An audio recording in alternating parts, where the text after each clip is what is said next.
We've been told so often that God is a God of love, He's a God of mercy, He's a God of grace, who forgives us freely of our sins. And the idea we have then of God is that all God has to do to reconcile us to Himself is just simply to dispense His forgiveness upon us.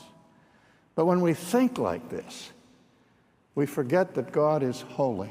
We forget that God is just. And at the end of that passage that I just read from Romans 3, he says that as a propitiation by His blood through faith to demonstrate His righteousness, because in His forbearance God had passed over the sins that were previously committed, to demonstrate at the present time His righteousness, that He might be just and justifier. So when God justifies His people, He doesn't just do it by a unilateral act of forgiveness, because to do so without satisfaction, without atonement, without propitiation, would be a complete violation of His own justice. God will not wink at sin. God will not simply pass over it without exacting a punishment for it.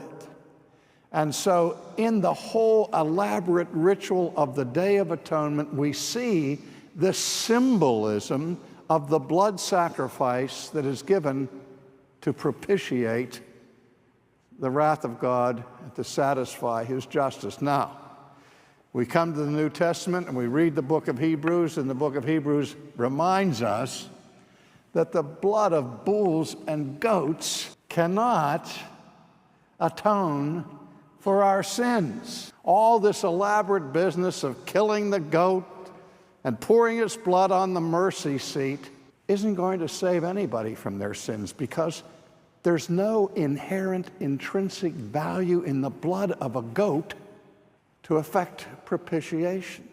And so how were the people's sins forgiven in the Old Testament?